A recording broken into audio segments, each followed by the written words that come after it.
Okay, there's no denying that reading books is good for you. And we've all read some pretty awesome books. Some of them have even changed our lives. But it's not every day that you read a book that tangibly changes your life immediately after you finish reading it. Never Split the Difference is one of those books. Never Split the Difference is written by a gentleman by the name of Chris Voss. He was a top hostage negotiator for the FBI. This book directly influenced how I handle negotiations. And immediately after reading this book, it saved me over $3,000 negotiating repair value on an apartment complex that I was buying. This entire book is packed with great information in regards to negotiation. But what I would like to do is talk about 5 things that have directly saved me money just by using these steps from this book. Okay guys, the first thing I want to talk about is emotion. This book points out that we as human beings, myself, yourself, everybody else, are inherently emotional human beings. And that's a terrible thing for negotiation. Let me explain why. When you're looking at houses to buy, the last thing you want to do is look at the house. You want to run the numbers, you want to talk to your realtor, you want to figure out what's going on with the property before you look at it. The moment you look at a property, your emotions get involved. You think about, wow, I really like this color white. Oh, that fan is awesome.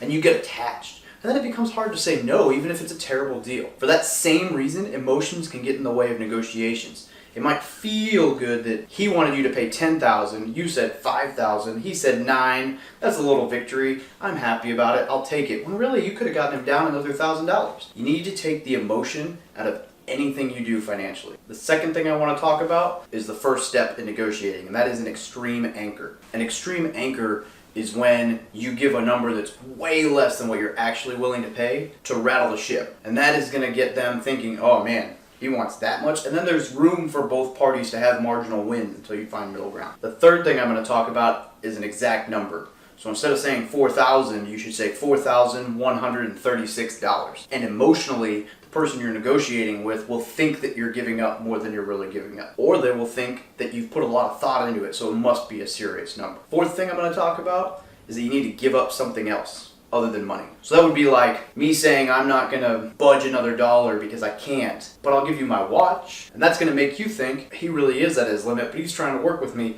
We'll meet there and you can still win. The fifth thing is instead of saying no, say things like, how am I supposed to do that? It allows you to say no without saying no. And psychologically, that brings the emotion back in for them and allows you to remain emotionless. Okay, so steps 2, 3, and 4 that I talked about are the steps that I used to have a $3,000 victory the week after I finished reading this book. Let me tell you how. I was purchasing an apartment building, and the apartment needed about $8,000 worth of repairs. But I wanted to test out some of the theories from this book. So instead of saying $8,000 or $10,000, I asked for $15,000, which is an extreme anchor, almost double what I actually needed for the repairs, just to see what would happen. The seller countered and said they would give me $10,000. Could have stopped right there. That would have been a great victory. But what I chose to do is I chose to see what would happen if I used the next step, and that's the exact numbers. I said, how about $13,352 or some weird change like that. Just a made-up number that was exact. And the response that I got was that they would do $12,500. At this point, I easily could have stayed at the $13,000 number and offered to give them something else, right? Maybe I pay closing costs or pay fees. I actually opted to avoid that step, and I accepted the $12,500. Keep in mind, that's actually like $4,500 more than what I needed for the repairs.